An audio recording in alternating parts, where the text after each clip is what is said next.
Well, welcome back, everyone. Well, today we are going to show a little process of doing a squeeze job on a Crown Vic. These are my first two I've ever did that were not with the frame, so I actually did it a little bit different than I normally have. But I did the Lincoln for the customer already, but I will show the process on the Vic. I mean, most of it, I guess. I'll try doing my best here not to make the video super long, but kind of give you a general idea on what we do. But I will flip the camera around here and you can see what we're working on. So plan on kind of giving the general process of how I go about all this. Cutting some of it out, getting it ready, get the jig on there, and kind of show you guys what we do. But I'm going to go outside quick and I will show you the one I already did, kind of give you an idea what we're going to do. I'm going to do something different on this one, just a little bit, since I am trying a couple new things, doing it this way. Learned a lot on the first one, so this one I'm going to plan on doing just a little bit different on how I did it, and hope you guys enjoy. So let's go outside and check the other one out. All right, so we're walking over here, going past that turd there. This is the one I did last couple days.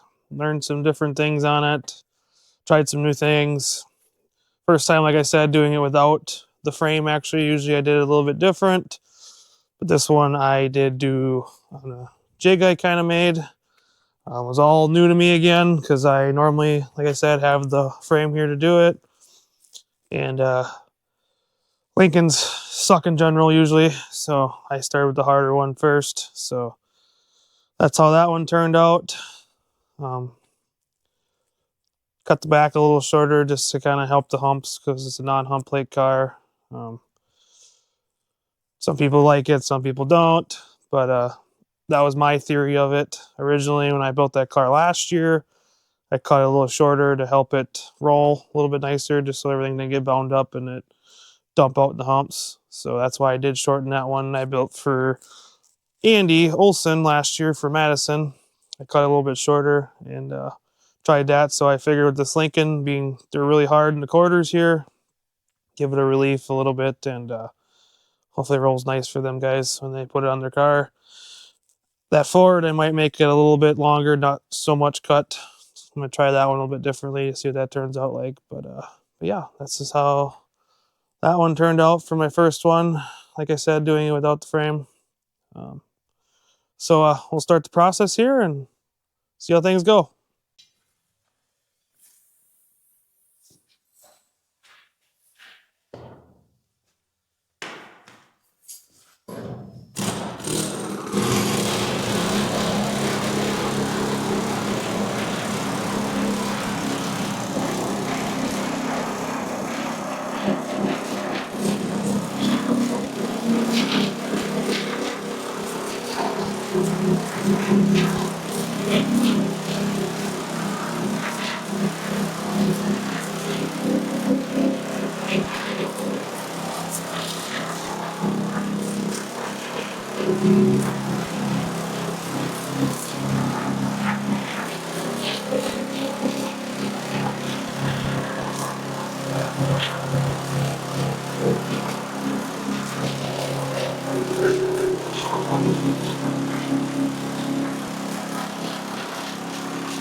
All right, so I got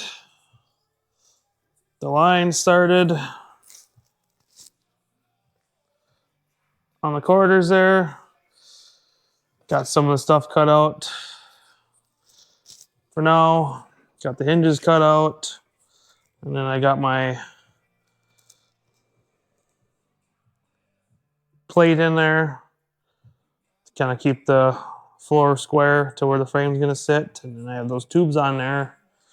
So when I flip it upside down, it doesn't move around and stuff, and I can work on it. It sits flat on the ground. Also got it all vacuumed out, so a bunch of stuff doesn't go in my driveway when I flip it over. But we're going to get it flipped over here, and then we'll get the bottom jig on and start getting that squeezed over. All right, so I got the jig on there. Got it all bolted. I made this on the last one. Had a little bit of help from my buddy John. So the main concept is I got tubing on both sides, and 2x2 it slides on.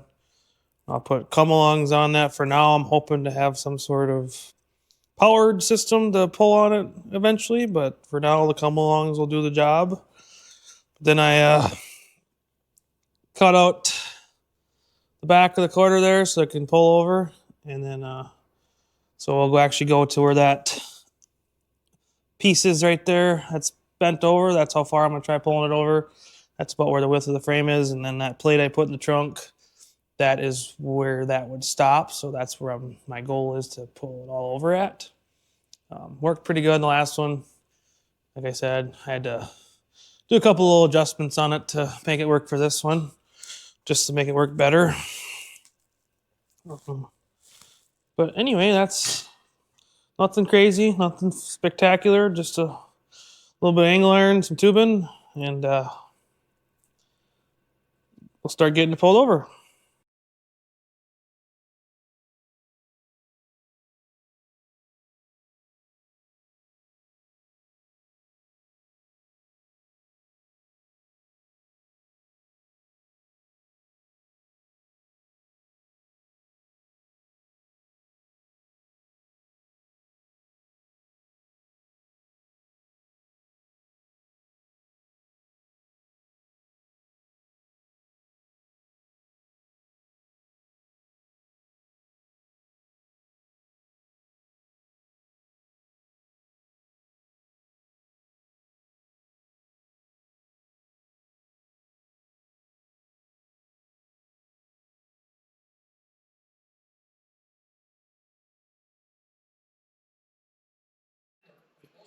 All right, since I need a little breather here, the last thing we were doing, we had it upside down, getting all that folded over.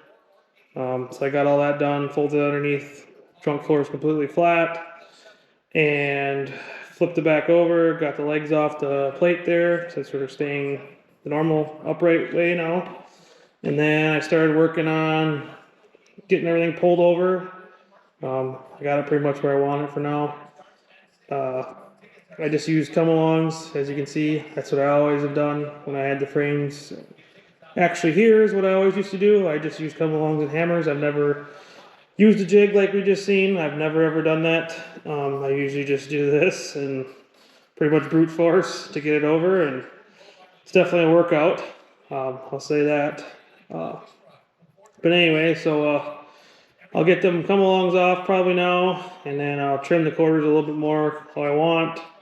Get that plate out, get all that bottom pulled around flat on the back there to the right height, and then I'll get the trunk lid in here and get that started. I'll probably do a time lapse of doing the trunk lid and plates on there, and then we'll probably take a break and take a little video again, and the last thing will be a time lapse of me touching it all up probably, and then the last video of the finished product. So I guess we'll get started on pulling everything off.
Gotta pull that bottom down a little bit. Go outside.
All right, got everything done, all touched up.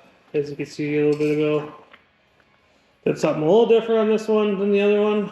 Cut the cord at an angle, not quite as far, but I did cut it a little shorter than normal. Turned out pretty good, I thought. I mean, there's still things I want to keep learning on, but my second one, like I said, doing it this way again, not too bad, I don't think.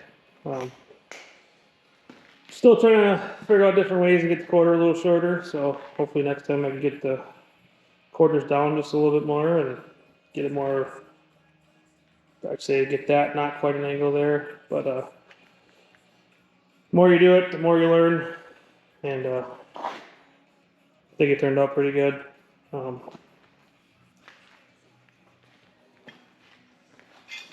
That side. But anyway, so that's kind of the gist of stupid lines.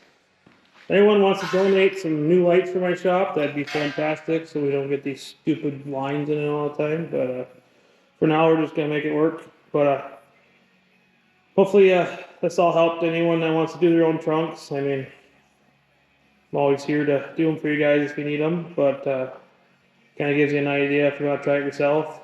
It's a lot more work than it looks. A lot of people say I'm not in shape, but I want them to swing a hammer for 2 days straight and see how they feel.